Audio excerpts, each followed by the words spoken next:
мне предстоит пообщаться с удивительным гостем Еркебулан Куришбаев. Я стараюсь себя позиционировать кинопродюсером. Креативная индустрия стирает границы. Мне важно отдавать творчеству что-то обратно. Девственный островок, да? Да, потому что у нас хедлайнером был Кайрат Нуртас. А сколько стоит билет? Для тех, кому неподъемное, пусть не приходят. Вузы, где можно обучиться продюсированию. Преподаватели без опыта продюсирования, о чем они могут вообще рассказать? Они романтизируют творчество. Как вы видите будущее своих проектов в ближайшие 5-10 лет? Заработать хорошие деньги и все, и валяться на Мальдивах до конца жизни. Креативная индустрия вам подходит, если вы Больной на голову человек. 10 тысяч человек, вы выходите на сцену, вы вот это все видите. Что вы в этот момент испытываете? Да, я сделал это.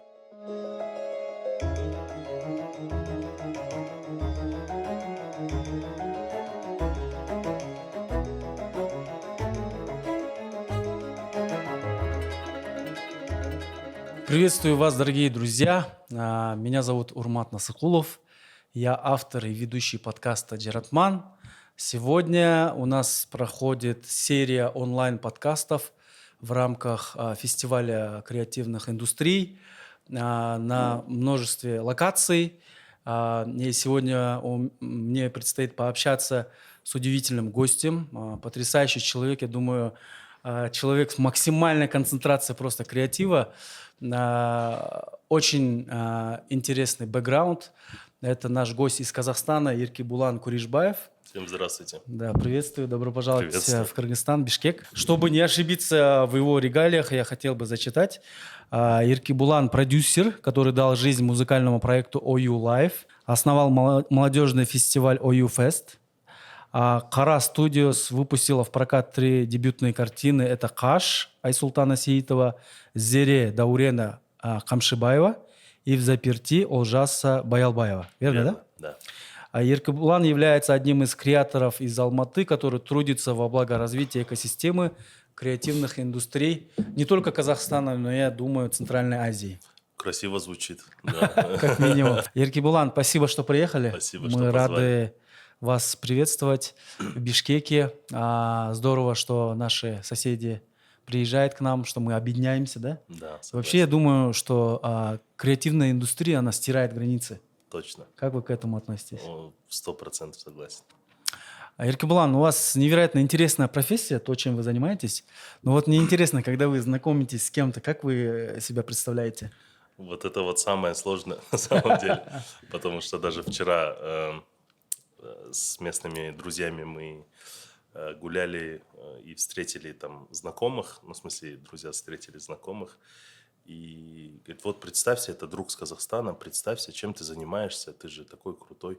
А я стою и завис, я не знаю, как себя представить. Я говорю, я продюсер. Они говорят, и что? И что ты продюсируешь? Я говорю, ой, даже много чего. То есть в одном предложении тяжело это сформулировать. Поэтому я всегда стараюсь говорить, что я просто продюсер. И я стараюсь себя позиционировать кинопродюсером. Да. Отлично. Можете, пожалуйста, немного рассказать о себе, Да. чтобы люди лучше понимали вот, ваш бэкграунд, с чего все начиналось, где вы родились и вообще, что вас привело в эту индустрию? Да, меня зовут Еркебулан Куришбаев, мне 35 лет. И вообще... Мы ровесники. Да, классно. И в этой индустрии я оказался, можно сказать, случайно. Я всегда мечтал работать в кино, хотя у меня нет никакого образования. И я работал в разных сферах абсолютно, в дистрибьюции и прочих вещах. Но как-то оказался в рекламном агентстве, работал в сфере диджитал-маркетинга. И я работал вместе со своим другом, который имел невероятный талант к фото. То есть он фотографировал, и у него было хобби фотографировать. И у него всегда фотографии получались просто изумительными. И как-то я ему всегда подначил, я говорю, нужно монетизировать твой талант, давай что-то сделаем, что-то придумаем. Это не Айсултан? Нет, это не Айсултан. Его зовут Мадьяр Сатыбалдиев. Это известный оператор-постановщик в Казахстане. Наверное, самый востребованный на сегодняшний день. И мы так с ним основали свой продакшн. Там на все сбережения, которые были, купили технику. По тем временам это там самый топовый был Blackmagic. Это какой год? Это лет 8-10 назад. Вау. Да. И основали свой продакшн, снимали Love Story, снимали Свадебные, да? свадебные Love Заказы. Story, да. Ну, классика, я думаю, все, Ага, кто в да, да, да, продакшене, да, должен через это пройти. да, да. Всякие там презентации, какие-то там юбилеи снимали. Вот. Потом перешли на музыкальные клипы. Так я познакомился с артистом Галымжан Молданазар. Это известный инди-исполнитель из слушаю. Казахстана, да. Мгм. Да, и мы с ним так познакомились, и он мне предложил стать его менеджером. То есть я еще параллельно там продюсируя какие-то там мелкие проекты, клипы, лавстори и так далее, я еще был менеджером Галымжана Молданазара и организовывал концерты. В Казахстане в те времена было сложно вообще артистам, особенно из инди-культуры, зарабатывать деньги, потому что 90% заработка это либо свадьбы, либо корпоративы какие-то. Вот. А Галымжан принципиально не хотел на свадьбах выступать никогда, отказывался, только там бесплатно у своих друзей на свадьбах. И мне пришла идея организовать там собственными силами концерт, без спонсоров, без никого. И в итоге мы организовали множество концертов по всему Казахстану, даже за границей делали, в Дубае делали. Он уже на то время был популярным, да? Он уже был популярным, да, но очень мало зарабатывал. В итоге мы начали монетизировать его творчество за счет концертов. Я также ему продюсировал его клипы. Все практически, которые у него клипы есть, я продюсировал. Вот. Ну и потом меня пригласили работать продюсером в студию NEK. Это один из лучших продакшенов вообще в Казахстане считается. Вот. Я там проработал продюсером некоторое время, поработал с международными проектами. В основном это коммерция, то есть это рекламные ролики и так далее. Но меня всегда почему-то тянуло в кино. То есть мне не нравилась коммерция, это какое-то вот было... У коммерции же есть такое, нет души. То есть есть заказчик, есть агентство, есть там брифы, презентации, все такое очень сухое. Ты становишься исполнителем, да? Да, да. То есть все такое сухое, и мне хотелось больше творчества в жизни. Ну, после этого я ушел из Никей, и как раз я познакомился с Айсултаном Сеитовым. Он на тот момент уже основал Кара, но это было как такое творческое объединение. То есть у них не было цели создавать компанию. Он объединял всех Это творческих просто как людей. группа, да? Ну да, то есть это режиссеры, операторы, они просто вместе тусовались. Если у кого-то был какой-то заказ там на клип, на рекламу, они вместе объединялись, вместе все это делали. На проект собирались, да? Да. Вот. И мы с Айсултаном сняли один проект, после чего он меня пригласил, говорит, пойдем в Кара. Нам нужен такой продюсер, как ты, чтобы все мог организовать, потому что там, все такие неорганизованные творческие единицы, так скажем. Я пришел в Кара, это был 2018 год, примерно, даже 19-й, 18-й, кажется, конец 18-го года. Я пришел в Кара и, да, стал генеральным директором компании, открыл там сразу ТО, снял офис и так далее. И уже начал, так скажем, балансировать творчество с коммерцией.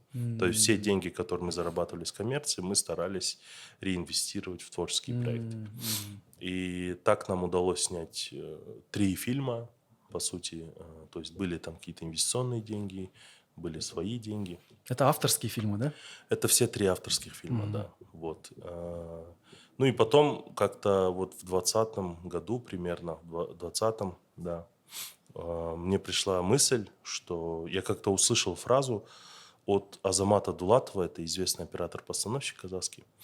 Я услышал у него такую фразу, что вот я, говорит, построил дом, купил землю, у меня дети обучаются в крутых школах, у меня машина, я могу путешествовать. Все благодаря тому, что я оператор-постановщик, благодаря творчеству.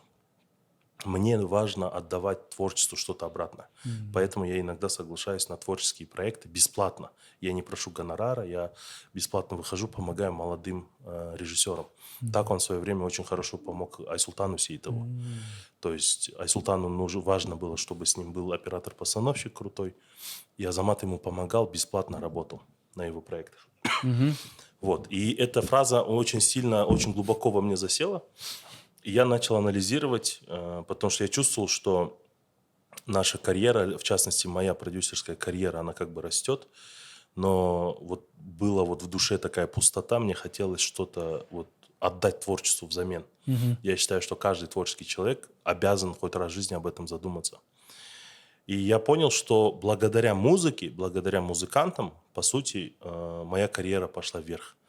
Я начал анализировать всех тех, кто рядом со мной находится, и я понял, что у всех так.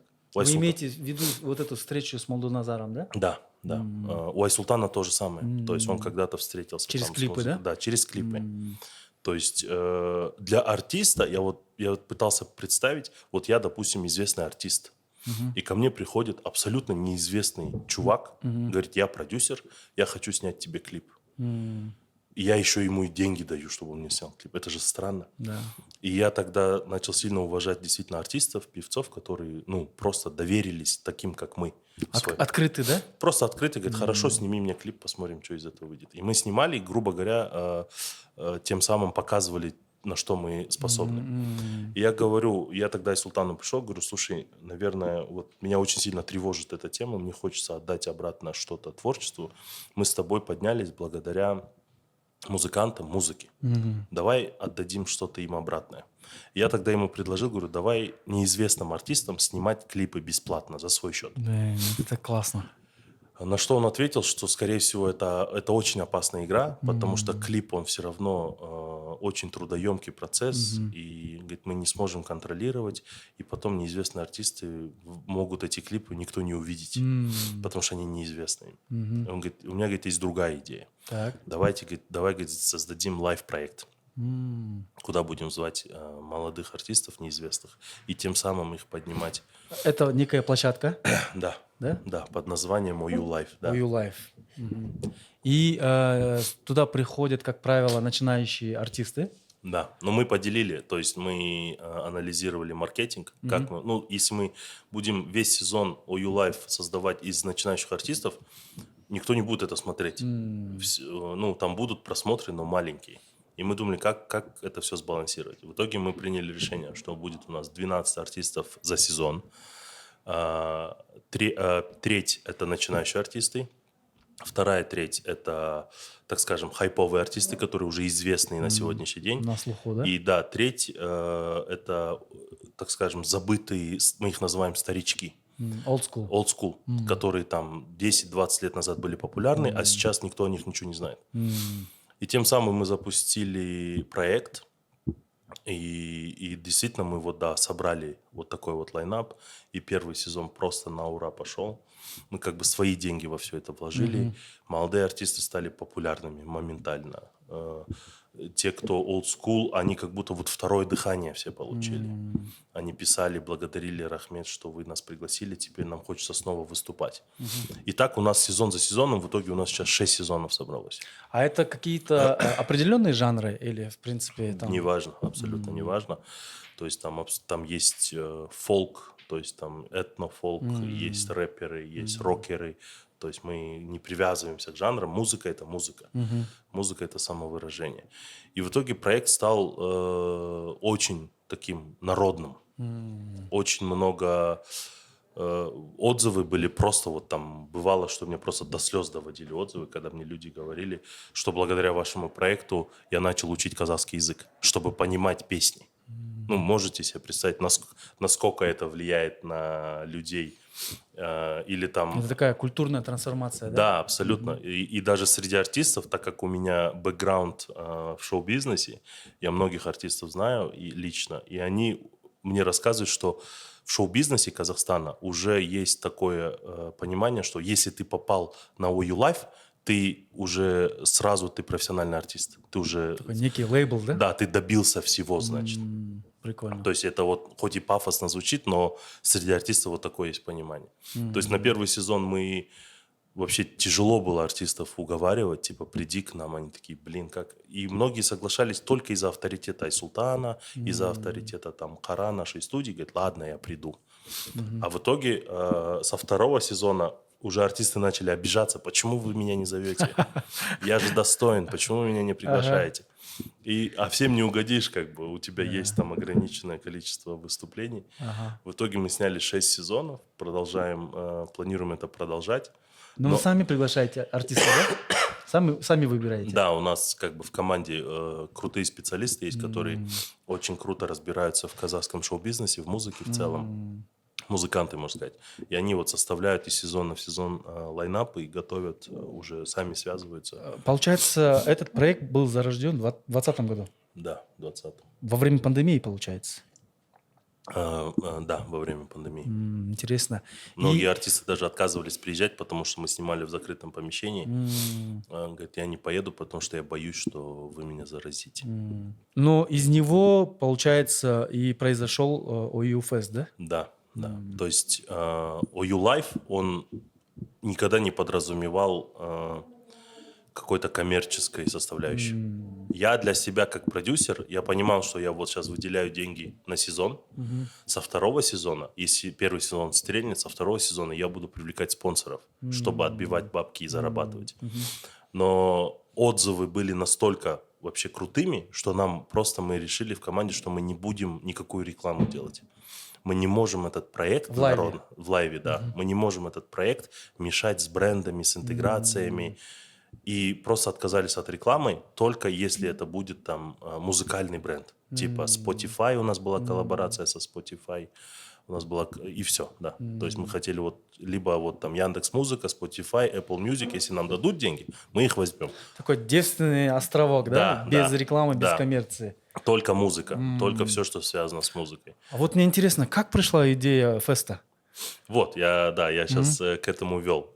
И из-за того, что мы очень много денег тратим на OU Life, но при этом мы не можем от него отказаться, потому что это народный проект, надо как-то зарабатывать. И тогда мне пришла идея в голову, так как я до этого рассказывал же, что я организовывал концерты, я говорю, давайте сделаем фестиваль. Пора уже зарабатывать. Это в первом же сезоне? Нет, это был уже, наверное, 5-й сезон, наверное. Я говорю, пора уже зарабатывать, пора отбивать деньги, я хочу сделать фестиваль. И мы организовали, 2 года думали, потому что из-за пандемии были ограничения на массовые сборы и так далее, и так далее. И вот в 22 году мы все-таки сделали свой первый фестиваль. Я никогда ни перед кем не скрывал, что я исключительно хотел коммерческий фестиваль сделать. Фест уже коммерческий? Да. Это дорогие билеты, это куча спонсоров, куча разных брендов на самом фестивале. Но при этом я понимал, что, будучи перфекционистом, я сделаю организацию на высшем уровне. В итоге фест первый прошел супер успешно, 6 тысяч человек посетили его, первый фестиваль. Тоже невероятные отзывы. И вот как вы в начале подкаста сказали, что мы стираем грани. И действительно на первом фестивале у нас был лайнап артистов самый неожиданный, наверное, который когда-либо. Потому что у нас хедлайнером был Кайрат Нуртас. Может быть, слышали это? Конечно, он очень популярный. Да, это вот тойский артист, песни которого знают все, но его признают только вот старшее поколение. Бабушки, дедушки только его слушают. Преимущественно в регионах, наверное, да? И мы решили его позвать хедлайнером. И это было просто бомба. Люди так зажглись, там пели все его песни, молодежь. Он сам очень сильно волновался. И потом уже после феста мы начали получать отзывы, что вы стираете грани. То есть Казахстан всегда делится на 2 части. Это вот первая часть, это вот модные городские Алмата, Астана, молодежь, которые там такие более русскоязычные, да? Такие западные. И вторая сторона это вот регионы такие казахскоязычные, традиционные. И они вот, грубо говоря, друг друга всегда недолюбливают. Они бы никогда на одной сцене не сошлись бы, да? Да. И публика, главное, вот они бы в одном месте бы никогда бы не организовалась. И в итоге OU Fest стал, мы сами того не осознавая, мы сделали, вот просто объединили 2 этих мира. Шикарно. Вот. И, то есть, опять же, я хотел просто заработать на фестивале, а получилось так, что мы случайно какую-то там идеологию культурную дополнительную внесли. И второй фестиваль в 23-м году, в прошлом году, когда мы его объявили, вот будет еще один фестиваль, мы не объявили ни одного артиста, мы просто выложили пост, что будет фестиваль, такая-то дата. И там за 2 недели до того, как объявить первого артиста, мы продали 700 билетов. Это было вот просто, я такой думаю, как? То есть это уже... Ну, это, наверное, имидж, да, уже? Да, это уже мы сформировали какой-то имидж, и люди просто такие, раз OU-фест, неважно, кто там будет, я пойду, покупаю да? билеты. А сколько стоит билет? 15 тысяч тенге – это $30. 3000. Ну, в принципе, не так и дешево, да? Но...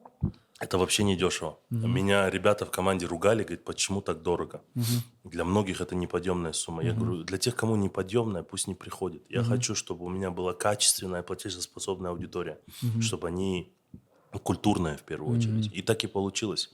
То есть у нас люди приходят на OU-фест, то есть открытые, которые вот, грубо говоря, там без комплексов, они там зарабатывают на свой хлеб самостоятельно, молодые ребята, и они умеют правильно отдыхать. Вот даже был интересный пример. Одна алкогольная компания, которые продавали алкоголь на нашем фестивале, они говорят, на OU-фесте самые маленькие продажи среди всех фестивалей, на которых мы участвуем. Но при этом, говорит, мы хотим только с вами работать. Потому что у вас, говорит, аудитория качественная. О чем это говорит? О том, что люди, которые приходят на OU-фестиваль, у них нет цели там выпивать, там, ну, как бы некультурно набухаться. Они приходят максимально культурное время провести, отдохнуть. И это очень сильно мне льстит. То есть мне такое положение нравится. Вот. Ну и все, и вот OU-фест превратился в такую... Хотели сделать коммерческий проект, в итоге получили какое-то идеологически важное мероприятие. Ну, они же друг с другом как бы не противоречат. То есть, если ты делаешь коммерческий проект, это не обязательно означает, что там не должно быть идеи. Как оказалось, да, они противоречат. То есть я сам удивился. Но в прошлом году он, по-моему, очень так, фурор, да, был, прям на ура прошло. Да, 8,5. Потому что эхо OU-феста даже до сюда дошло. Ну, мы в социальных сетях видели, что очень много народу, да? Сколько вы собрали? 8,5 тысяч было в прошлом году. Круто. В этом году это где-то open air, да? Это open air. Всегда open air? Всегда open air. Это принципиальная моя позиция, да. Здорово. То есть это зелень, деревья, open air. Вот. Здорово. Классно, что как бы вы к этому пришли. Могу поделиться тоже. Вот мы же сегодня говорим про креативные индустрии. Да. И вот тот проект, который мы делаем, Джаратман подкаст, мы тоже его начинали, вот знаете, не с точки зрения заработать, а с точки зрения, наверное, больше как просвещения. Сегодня YouTube становится площадкой для, ну, как бы, можно сказать, просвещения и образования людей тоже, да?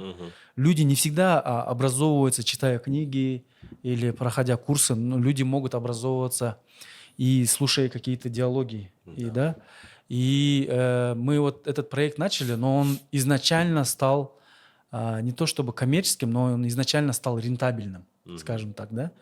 И я понял, что почему мы должны думать, вот креативщики, почему мы должны думать, что если проект такой социальным посылом, если проект идеологический, то он должен быть обязательно всегда типа бесплатный. Бесплатный. Да? Мы же можем это совмещать же. Может. И вот в связи с этим вам вопрос. Почему важно, чтобы, допустим, какое-то содержание наполнения шло вместе с рентабельностью и экономической, как бы сказать, ну, экономикой продукта? Почему это важно, чтобы она устойчиво развивалась? Я думаю, знаете, в первую очередь это все зависит от отношения. То есть я на своем опыте всегда замечал вот я делю всегда на любой проект, который бы мы не снимали, не делали, я его всегда делю на две части. Как команда относится к проекту. Если команда к нему относится, вот, грубо говоря, с душой, с творческой позицией, и при этом у него есть коммерческий потенциал, это моментальный успех. Это 100% гарантия успеха. А когда команда относится к нему как с возможностью заработать денег, в первую очередь, то, скорее всего, он получится не очень. Это чувствуется, да? Это всегда чувствуется, это всегда работает 10 из 10. То есть тут уже, конечно, должен быть какой-то профессионализм. То есть неважно, сколько ты заработаешь с проекта. Важнее всего делать это качественно. Я всегда, допустим, ребятам говорю, вспомните, ради чего вы в эту индустрию пришли. вот я уверен, что у 10 человек, кто в этой индустрии работает, будь то художники, операторы, там, кто угодно, если задать им вопрос, для чего вы сюда пришли в эту индустрию, никто из них не ответит ради денег. Нет такого понятия. То есть нет таких людей, которые такие, стану-ка я оператором, классная возможность разбогатеть. Нет. Ну, то есть ты всегда приходишь сюда ради того, чтобы что-то творить и самовыражаться. И если правильно, вот в этом и заключается, наверное, талант продюсирования, правильно эти два мира свести друг с другом. Это очень тонкая работа, да? Это очень тонкая работа. Это, ну, зачастую это получается случайно.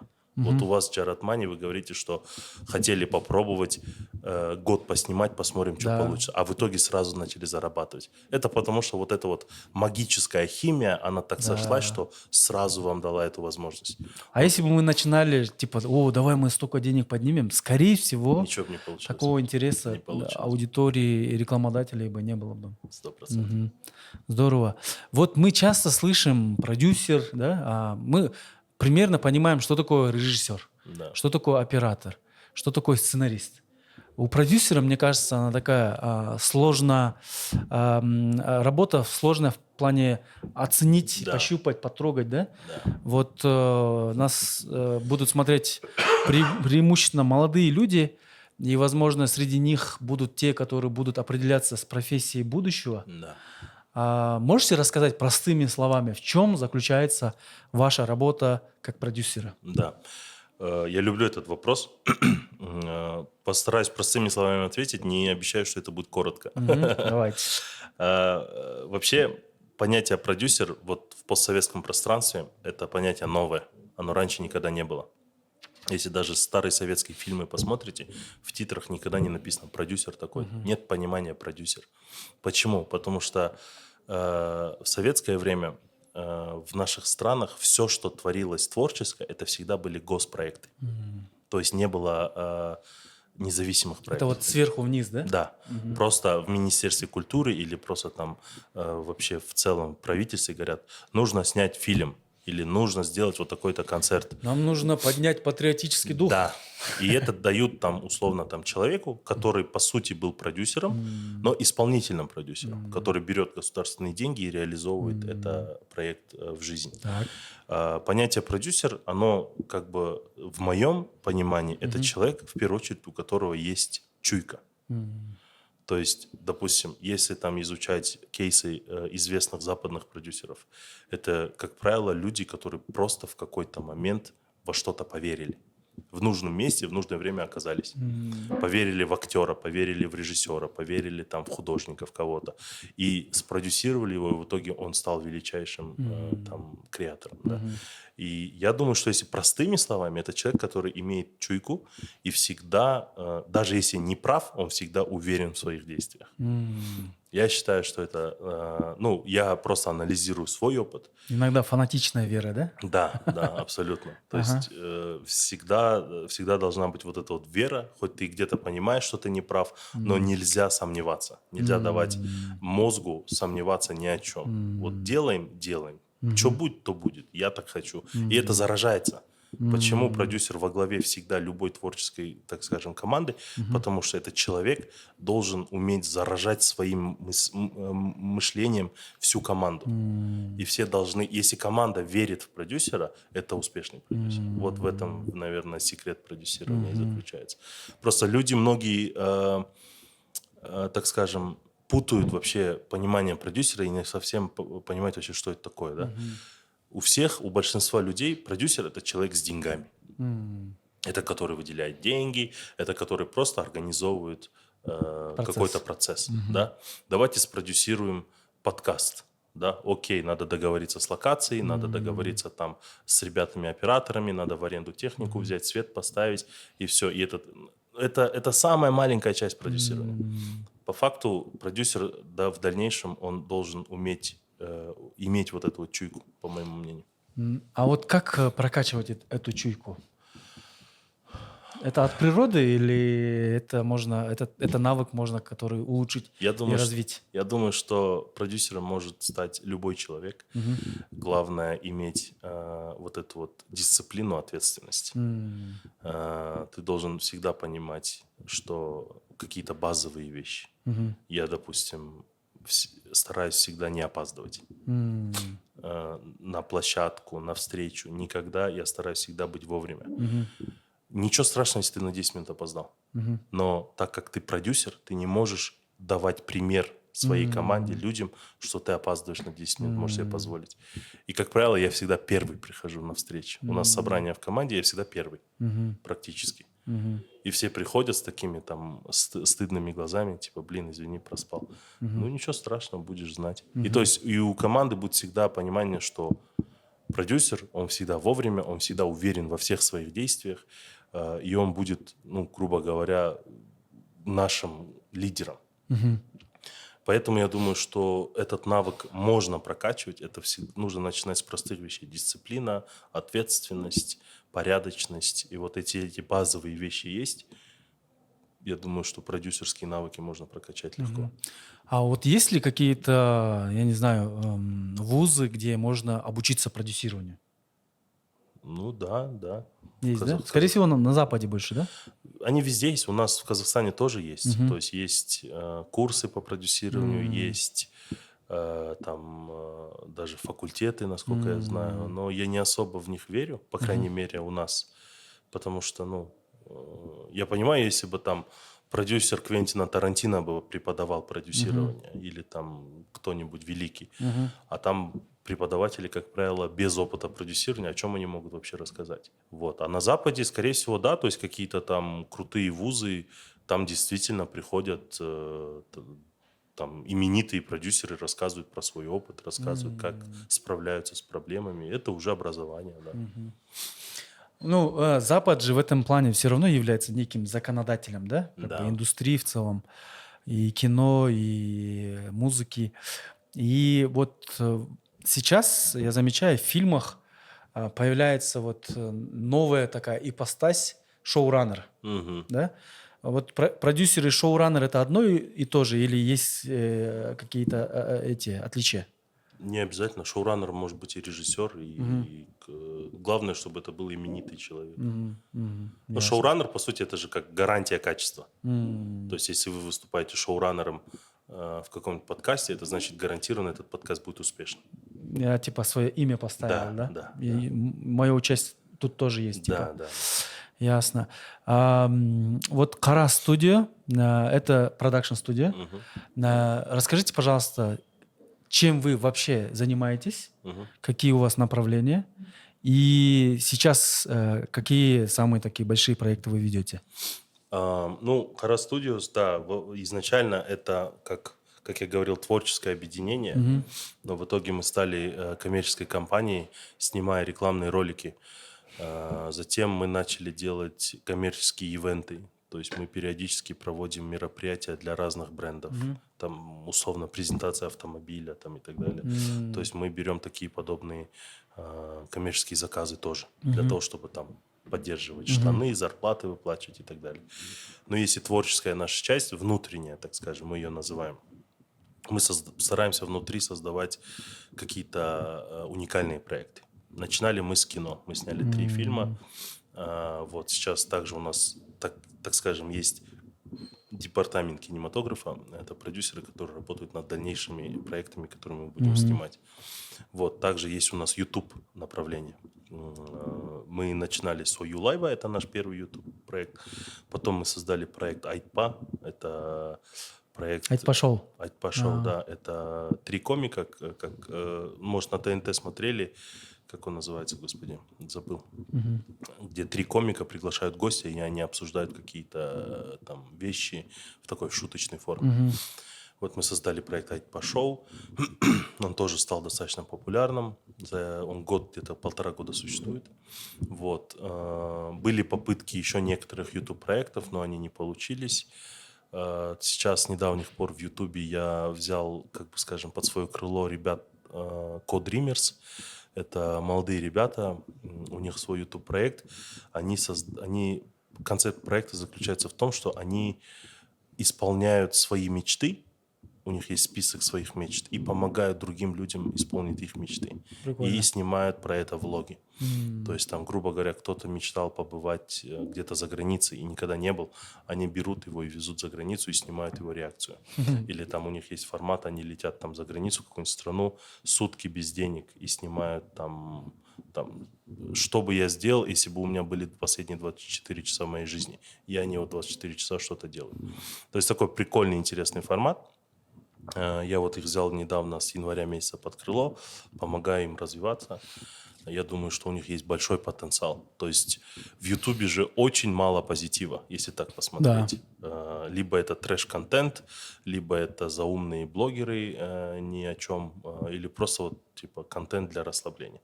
Но очень мало доброго контента, где ты смотришь и думаешь, доброта в мире есть. И я вот именно по этой причине решил этим ребятам помочь. Вот. Какие еще направления? OU-Fest – это наш флагманский проект, который мы планируем расширять. То есть в этом году он у нас впервые будет 2 раза. То есть это Алмата, Астана. В следующем году мы хотим сделать… Это франшиза Астана или вы сами проводите? Сами, да. В следующем году мы хотим замахнуться уже на Центральную Азию. То есть Алмата, Астана, Бишкек, Ташкент. Мы хотим вот так попробовать сделать. Прикольно. То есть сейчас я говорю, и меня немного это в дрожь бросает, потому что 4 фестиваля в году сделать, это с ума сойти можно. Но попробуем, посмотрим, что из этого выйдет, потому что, допустим, 2 года подряд с Бишкека очень много людей к нам приезжали в гости. Мы прям встречали, говорит, я специально с Бишкека приехал, чтобы посетить ваш фестиваль, и это очень сильно приятно. И да, хотим вот так попробовать. Также у нас есть образовательное направление, это Кара-форум. Мы в прошлом году в ноябре сделали экспериментальный первый Кара-форум. Суть форума заключается в том, что мы вот на протяжении скольких лет работаем, Айсултану, мне, там, нашим ребятам в команде постоянно пишут люди каждый день, как попасть к вам или что мне нужно делать, чтобы стать такими, как вы. И это вот прям самый часто задаваемый вопрос среди молодых ребят. И, как правило, ты заходишь на страничку человека, ему 15, 16, 17 лет, и мы вот так вот долго-долго думали об этом. Ну, как мы ему можем помочь? На работу просто так без опыта брать мы не можем. Но мы можем поделиться опытом. И решили создать Кара-форум. Пригласили туда топовых спикеров. Там Илья Найшулер, Тимур Бекмамбетов, там режиссеры там, с Америки и так далее. Там Баяна Лагузова. Мы сделали 1-1 студию с Кыргызстана привозили. И сделали такой масштабный форум, 2-дневный, с прямой трансляцией. И нацеливались как раз-таки на вот таких вот 16-20 лет ребят, которые, так скажем, хотят в креативной индустрии работать, но не знают, с чего начинать. И мы заметили, что приходили на форум ребята молодые, действительно 16-17 лет, там с блокнотами, и на всех мастер-классах сидели какие-то, делали заметки, задавали вопросы спикерам и так далее. Этот формат очень сильно зашел, и мы хотим его продолжать делать. В этом году мы его планируем делать в Астане, привозить еще более именитых спикеров. И да, и вот, грубо говоря, уже не только с культурной стороны, если мы там OU Life и OU Fest, там музыкальную культуру мы развиваем, нам бы хотелось бы уже образовательную часть развивать, потому что нам кажется, что мы можем помогать молодым ребятам, которые хотят там с кем-то стать, продюсером, режиссером, неважно, мы сможем благодаря Кара-форуму дать им вот этот первый толчок. Вот. Ну, а ребята, которые не смогли попасть на Кара-форум, допустим, из Кыргызстана или из Узбекистана, из Таджикистана, других соседних стран, вот есть ли какие-то такие универсальные советы? Конечно, очень сложно, наверное, посоветовать там что-то выбрать профессию, но люди, которые хотят попробовать себя в креативной индустрии, Да. есть ли какие-то универсальные советы, с чего им стоит начать? Первое, второе, третье. Ну, самое основное, будь готов к тому, что какое-то время ты будешь работать бесплатно. Это первое. Почему? Потому что я часто встречаю людей, которые вот горят, прям хотят работать в креативной индустрии. Проходит полгода, они такие, блин, тут вообще денег нет, я нифига не зарабатываю. Нафиг мне это надо? Пойду я на работу курьером устроюсь там условно. К сожалению, да, это реалии.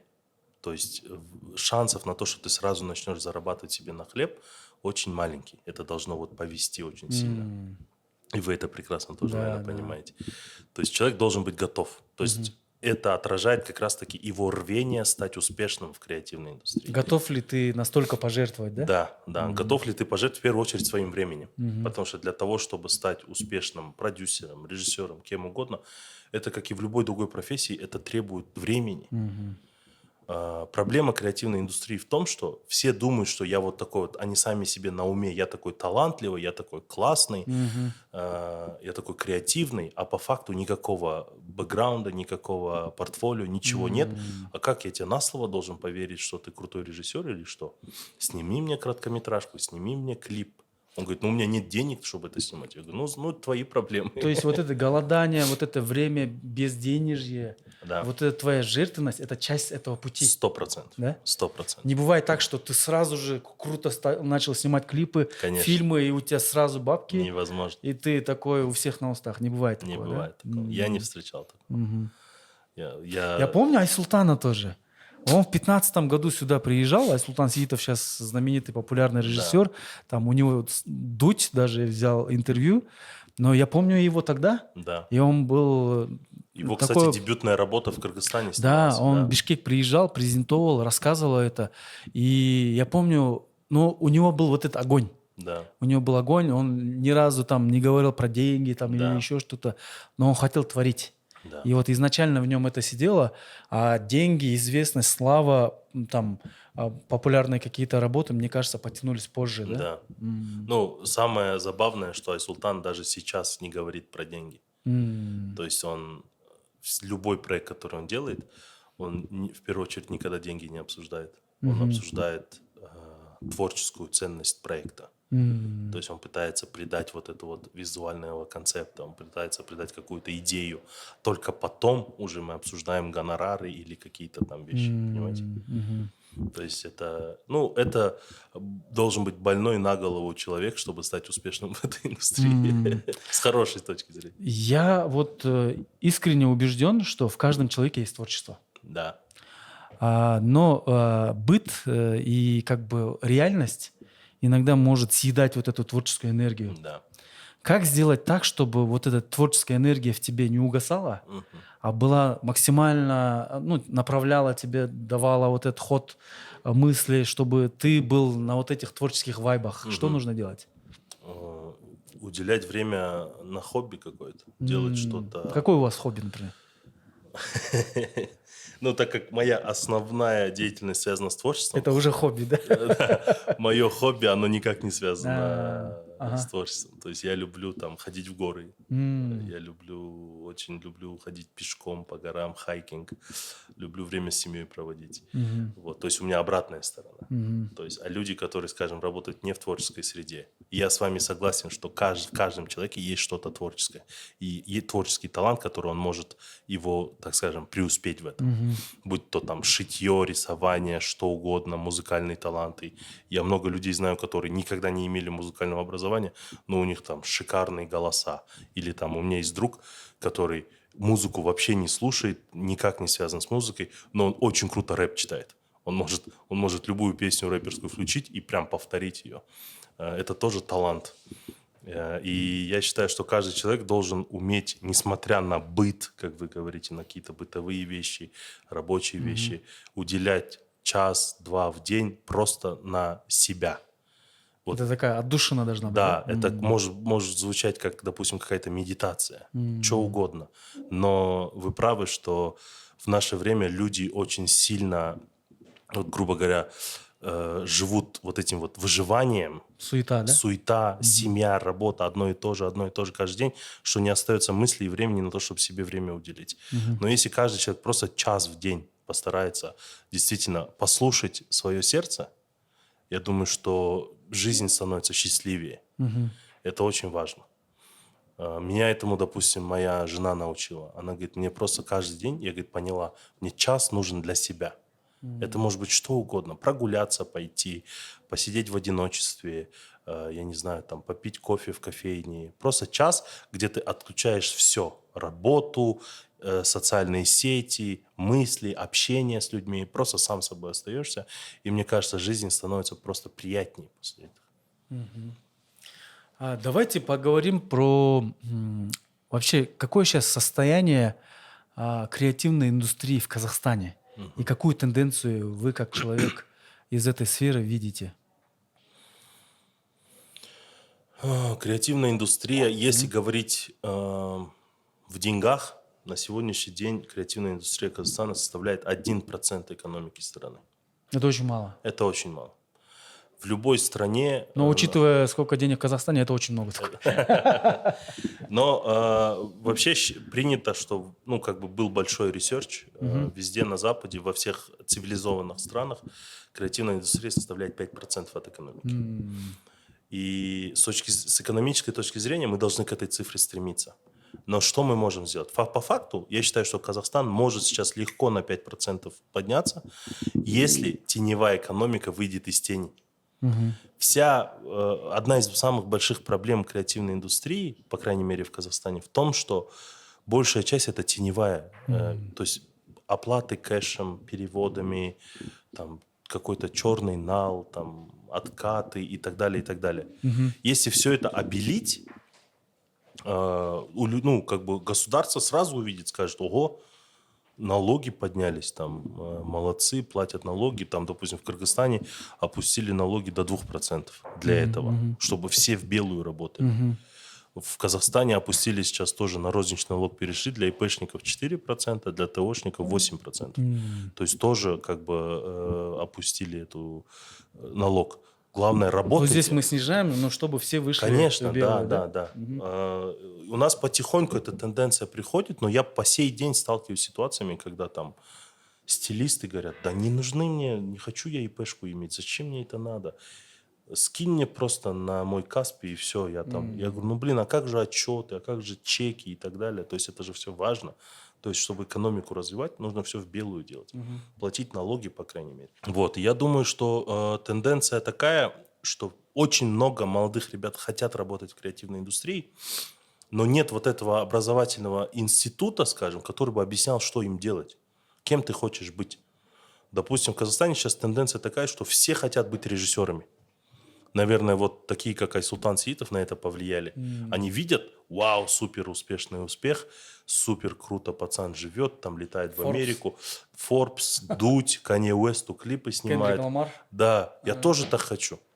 Я буду режиссером. И ты ему просто объясняешь, что зачем? У нас был как-то тоже, мы когда Каш выпускали, была встреча там с поклонниками, там человек 100 пришли, и один парень встал, вопрос задает Айсултан. Он говорит: я хочу сейчас ровно тот же самый путь повторить, как ты. Поступить в Нью-Йорк Фильм Академи, пожить там в Лос-Анджелесе, познакомиться с людьми, вернуться в Казахстан и здесь стать успешным. Не получится же. Прежде чем Айсултан ответил, я вырвал микрофон и говорю: не делай этого. Потому что если ты хочешь повторить чей-то успех, 99% ты провалишься. Делай, просто себя найди. Что ты хочешь. Раз Айсултан такой крутой, это не значит, что у тебя так же получится. Может быть, ты крутой продюсер, может быть, ты крутой художник или оператор, я не знаю. Почему сразу режиссер? То есть это проблема индустрии в том, что люди не знают, кем они хотят быть. Они романтизируют творчество. То есть им кажется, что если я буду художником или режиссером, это супер кайф. Я хожу, творю, делаю творчество и при этом еще зарабатываю деньги. Но я вынужден расстроить всех. Как в кино, в музыке, романтики очень мало на самом деле. Везде есть четкая дисциплина, армейская даже дисциплина, четкие правила и так далее, и так далее. Ответственность, в конце концов. Поэтому я думаю, что тенденции такие, что креативная индустрия в Центральной Азии в целом будет только расти. Потому что есть эти горящие глаза. Сотни. Я вот даже со вчерашнего дня в Бишкеке нахожусь. Я каждые 5 минут встречаю волонтеры ходят здесь, ребята, которые просто горят идеи, хотят что-то творить. И это самое главное. В Казахстане то же самое, и это будет расти. Но чем раньше ребята определятся, кем они хотят быть на самом деле, тем лучше для экономики в целом. Вот смотрите, в Узбекистане численность населения 35 миллионов. Да. В Казахстане 17 миллионов, да? 20 почти. А уже 20. Да. Это уже 55. В Кыргызстане 7 миллионов, в Таджикистане около 10 миллионов. И есть Азербайджан, да? В общей совокупности более 70 миллионов человек вот в наших странах живут, да? Как вы думаете, вот креативная индустрия, если мы говорим, что креатив в целом вот эти границы стирает, в будущем есть ли вероятность того, что между нашими границами и между нашими странами не будет и физических границ, благодаря культуре и креативу, который мы несем? И как от этого в целом может выиграть народы этих стран? Я точно знаю, на Западе, у нас же есть вот эта вот, так скажем, позиция, что, хоть бы о нас о Западе услышали, как выйти на Америку, как выйти на Европу. Вот мы постоянно на этот Запад смотрим. У нас какой-то комплекс неполноценности, да? Это комплекс жертвы, он как бы понятен, он очевиден, это нормально. Но мы всегда вот смотрим там на них, равняемся на них и так далее. Но я могу точно сказать, как они на нас смотрят. Они не смотрят на нас, как на кыргызов, казахов, узбеков. Для них это все одно и то же. Потому что... Они смотрят как на регион. Регион, это центральноазиатский регион. Все, это вот... Мне не важно, ты кыргыз или казах. Для меня вы одна нация. И если мы вот это вот примем, на Западе вот о нас такого мнения. Мы просто между собой должны с этим свыкнуться. Хоть у нас есть как бы границы территориальные, но мы должны понять, что по факту мы один регион. И если мы объединимся хотя бы в творческой среде, о нас рано или поздно услышат, раз мы так хотим попасть туда. У меня часто задают вопрос, как попасть на Netflix? Вот моя мечта попасть на Netflix. Зачем? Попадешь ты на Netflix, и что? Зачем какие-то... Это супер странная какая-то мечта, попасть на Netflix. И что тебе это даст? Да, ты там неделю будешь кайфовать, а тебе узнают в твоей стране, что ты попал на Netflix. Дальше что? То есть нужно, так скажем, по ценностям работать. Что мы хотим донести? В этом плане я вот иногда завидую вот таким фотографиям, когда человек стоит, да, там двумя ногами, здесь граница там Нидерланды, да, а здесь Бельгия, да? Да. И у них там просто полоска какая-то там или плюсик отмечен, да? И вот представьте будущее, недалекое будущее, когда вот между Казахстаном и Кыргызстаном, Узбекистаном, там, Таджикистаном нету границ. У нас есть общие границы. Да. Наши пограничники, армия защищает наши внешние границы, а все, что внутри, у нас свобода. Да. И представьте, во-первых, какой-то огромный рынок. Да. Там, например, вот Руслан Акон недавно выпустил фильм, знаете, наверное, «Бейш», да? И сейчас он в прокате не только в Кыргызстане, он там в Казахстане хорошую кассу показал, да? В Узбекистане сейчас они транслируют, на другие рынки выходят. И какой толчок это потрясающий в целом дало бы этой креативной индустрии. Да. Потому что каждая наша страна по отдельности, мне кажется, и экономически, и идеологически, и даже в геополитическом плане мы все равно будем слабы, пока мы не объединимся. Да? И будущее все равно за коллаборациями. 100%. И я вижу миссию людей из культурной сферы, в первую очередь вот такую объединяющую. Вы же сказали, что вот OU-фест объединил там людей или аудитории, которые никогда не тусили вместе, да? Да. Там кто-то слушал Хайрата Нуртаса, а кто-то слушал Мөлденазара, но это были разные тусовки. Но ваш фест смог объединить их, да? И мне кажется, что чем больше мы будем, креативщики, прокладывать друг другу мосты, тем больше это приблизит то время, когда между нашими странами не будет не только вот таких ограничений, но и в головах этого тоже не будет. Потому что, как вы сказали, нам не нужно соревноваться. Каждый из нас прекрасен в своих каких-то национальных особенностях. Да? Есть различия, но очень много общего. Да. И в этом плане, вот, например, мы ездили на фестиваль «Альтернатива», Мгм. и очень было много работ подано со всего мира, но мне очень порадовало, что лауреатами большинство стали работы из Центральной Азии. Мгм. Узбекистан, Казахстан, Кыргызстан. Вот Айсултан тоже, да, выиграл номинацию. Он, по-моему, задонатил Да. кому-то. Как вы видите будущее своих проектов? OU Life, OU Fest и Hara Studio там ближайшие 5-10 лет? Эм, Есть ли картина будущего? Конечно, есть. Мгм. Просто любая стратегия имеет свойство меняться на ходу. Мгм. Ты можешь на 5 лет о чем-то мечтать, в итоге через 5 лет прийти к чему-то вообще другому. Мгм. Вот. Есть, конечно, цели. Мы как-то год назад сидели и размышляли на тему того, что мы делаем вообще. Мгм. Что вы делаете? В чем миссия вообще Хара, как студии, нас, как людей, продюсеров, режиссеров? Что мы хотим? Да, мы крутые, да, мы делаем какие-то полезные вещи, но что мы на самом деле хотим? И в итоге мы пришли к тому, что мы меняем культуру. То есть понятие культуры – это не только творчество. Мгм. Понятие культуры – это простые вещи, простые истины. Грубо говоря, там нельзя мусорить, нельзя там потреблять пластика много, нельзя там, не знаю, если там куришь, бычки выкидывать и так далее. Это простые вещи. И мы хотим эти простые ценности транслировать.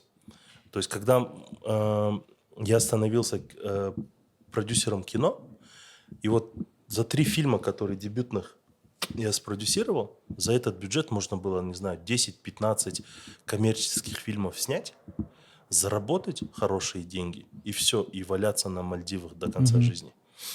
Был такой шанс.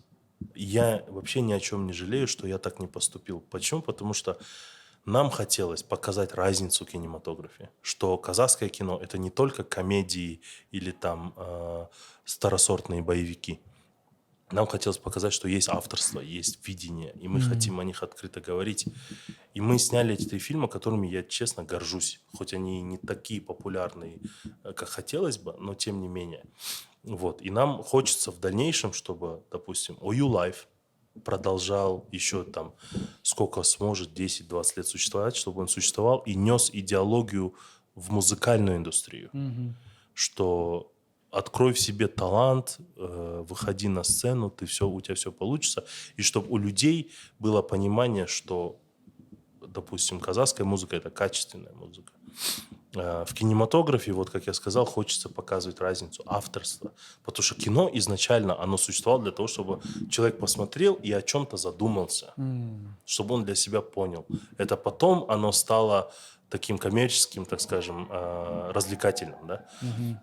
Вот. И Хара форум, опять же, он существует для того, чтобы образовывать людей, молодых ребят, которые хотят определиться со своим будущим.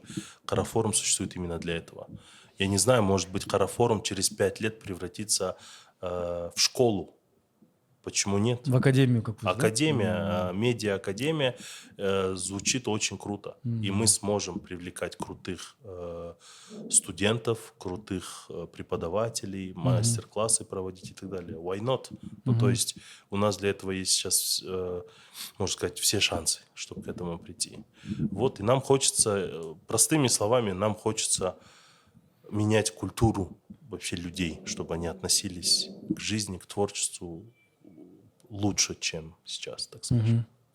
Вот вы подробно рассказали, как ваши проекты меняют жизни, допустим, начинающих музыкантов или начинающих операторов, режиссеров, продюсеров, вообще творческих людей. Вот с вашей стороны, да? А вот со стороны аудитории, со стороны вот с той стороны, Да. людей, которые потребляют этот контент, слушают эту музыку, смотрят эти фильмы. Как вы думаете, как их жизнь меняется после ваших проектов? Я хочу верить, что в лучшую сторону. Мы как-то снимали OU Special, называется «Дом Бра 100», посвященный к Наурызу в прошлом году, где 100 дамбристов. Я видел. Классно. играют композицию «Мен казахпын». И я встретил одну знакомую, которая мне рассказывала, говорит, у меня дочка 4 годика. Я, говорит, дома включила, когда этот выпуск вышел, на телевизоре включила, она, говорит, залипла, посмотрела, и после выпуска говорит, мама, я хочу научиться играть на домбре. Потрясающе. Ну, то есть, вот подобные кейсы, они... Вот когда мне сказали, у меня там слезы навернулись, потому что я начинаю понимать, что мы вот это несем. И мы должны эту миссию нести до конца. И нам хочется это делать. И я считаю, что мы ничего плохого точно не делаем. Как минимум, ну, как бы вот ребенок научился играть на домбре благодаря нашему проекту. Я считаю, что миссия выполнена уже за счет одного проекта. Как минимум, жизнь одного человека изменилась к лучшему, да? Да. Здорово. А какие шаги предпринимает государство вот у вас для улучшения условий креативной индустрии? Недавно новый министр Аида Балаева, с помощью Аиды Балаевой приняли закон о налогообложении, то есть сократили налог, то есть у креативной индустрии свой как бы налоговый появился режим. Это 8% для ТО, розничный налог по сути, 4,8%. Вот, и это очень круто, то есть нас это обрадовало. У нас очень много законов принимается по авторским правам, то есть уже они вышли как бы на контакт. У нас проблема с авторскими правами много лет существовала. Не было этих авторских ассоциаций, которые бы защищали права авторов, художников и так далее. У нас постоянно скандалы, там, знаете, там художница условно нарисовала картину, выложила к себе в Инстаграм, взяли, сделали скриншот этой картины, распечатали и повесили в каком-то театре. Но это же бред. И она пишет, она подает на них в суд, почему вы используете мое авторство. А они говорят, а что ты нам сделаешь, грубо говоря, да? И то есть проблема незащищенности авторских прав в Казахстане существует? Да, существует. Ну, так же, как и у нас. И сейчас как бы правительство, в частности сенатор, депутаты как бы вышли на диалог и говорят, давайте, собрали действительно крутую команду из авторов известных, давайте перепишем законы и поймем, что нам нужно сделать, чтобы авторские права были защищены. И сейчас вот по этому поводу идет очень много работы. И это круто. Нас в основном будут смотреть и слушать молодые люди, которые хотят определиться со своей профессией. Вот давайте вы, как человек, у которого богатый опыт в этой сфере индустрии, креативная индустрия вам подходит, если вы какой? Красивый. Да. Я же растерялся. Ну вот, если, например, человек для себя решает, так, мне нужно вообще в это влезать или не нужно? Вот если каким качеством он отвечает, он может здесь добиться чего-то, и для кого это не подходит? Это подходит только тем, кто может принести с собой какую-то пользу для общества. Креативная индустрия 100% для тебя, если ты можешь своим мировоззрением и своим вот этим творческим видением принести пользу. Если же нет, тогда не для тебя. И как я до этого сказал, если ты готов, грубо говоря, мучиться, страдать и вообще не видеть ничего романтичного и красивого в творчестве, если ты к этому готов, ты будешь успешным. А вот 10 лет вашей работы в этой индустрии, чему вас больше всего научило? Какие основные уроки вы извлекли? Основные уроки, наверное... Вот знаете, когда я начинал, до того, как работать, начать продюсерскую карьеру, я очень сильно был зависим от денег. Морально. То есть, если у тебя нет денег там выйти погулять, у меня все, я в депрессии.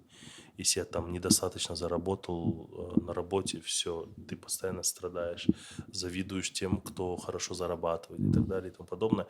А как раз-таки придя в креативную индустрию, став продюсером, я сразу понял, что деньги вообще не главное. То есть для того, чтобы творить и самовыражаться, и делать действительно крутые проекты, это никак не связано с деньгами. Можно это делать совершенно бесплатно. И постепенно ты начнешь на этом зарабатывать. Но нельзя ставить деньги вообще впереди всего. Вот. Я очень много сделал бесплатных проектов. Я считаю, что я ими горжусь. То есть самые крутые мои проекты – это бесплатные проекты. Ну, Интересно. да. Что еще я для себя извлек? В креативной индустрии, наверное, как и в любом другом бизнесе, в любой другой сфере, очень много лицемерия, лжи. Очень много. Чем больше ты становишься, тем больше у тебя, так скажем, врагов, тем больше у тебя завистников, или там кто-то тебя пытается подставить, кто-то о тебе плохо говорит и так далее. Нужно быть готовым к тому, что нужно быть просто работать по совести. И я вот то, что я для себя извлек, и я действительно этим горжусь в себе, что я всегда делал по совести. Мне ни перед кем не стыдно. Мне ни перед кем, я никому ничего не должен. Никому ничем не обязан. И я всегда работал исключительно исходя из собственной порядочности и собственной совести. И это помогает тебе расти. Потому что всякие ситуации бывают. Кто-то кого-то подставил, кто-то что-то не так сделал. По мелочам. В итоге это влияет полностью на твой имидж. Вот. Я думаю, что вот это основные вещи, которые действительно мне помогли за мою карьеру. И да, общение, просто быть собой, наверное. Ну, то, что ты должен быть готов жертвовать, очень будет много бесплатных проектов, очень будет много проектов, которые не будут получаться, но ты потратил кучу времени. Об этом мы поговорили. Да. А вот какие есть положительные стороны этой профессии? Какие плюсы вот в продюсировании, в продакшене вы заметили? Что вам приносит удовольствие? Это общение, это постоянные знакомства. Интересные люди, это, да? интересные люди. У тебя мировоззрение постоянно расширяется. То есть невозможно, работая в креативной индустрии, вот Остановиться, быть одного мнения, вот таким вот каким-то зажатым, квадратом, да. Невозможно вот таким быть. Работая в креативной индустрии, постоянно у тебя какие-то новые знания, новые знакомства, новое общение. И ты постоянно там мыслишь. Я условно, те ценности, которые были у меня там год назад, сегодня их уже нет, они поменялись. Благодаря как раз-таки вот этому вот постоянному общению. И в этом прелесть, наверное, да? Конечно, это огромный плюс. То есть ты личностно очень сильно развиваешься. И представьте, где вы проводите ОИФест? Первомайские пруды.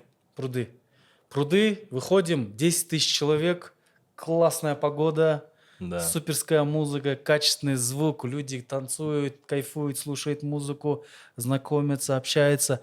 Вы выходите на сцену, вы вот это все видите, да? Что вы в этот момент испытываете?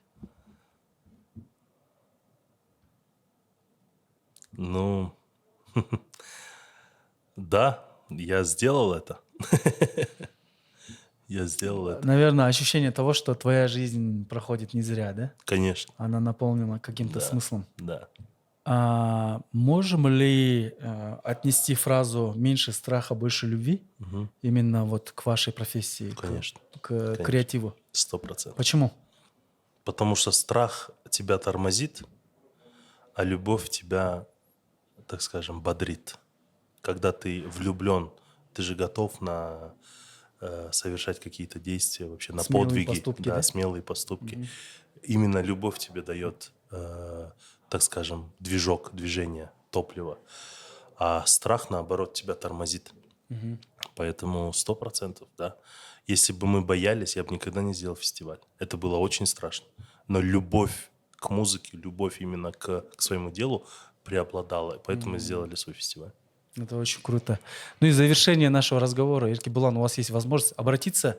Может быть, у вас будут какие-то пожелания нашим зрителям? Я искренне желаю вам не бояться. Я искренне желаю вам стремиться, мечтать, двигаться к своим целям.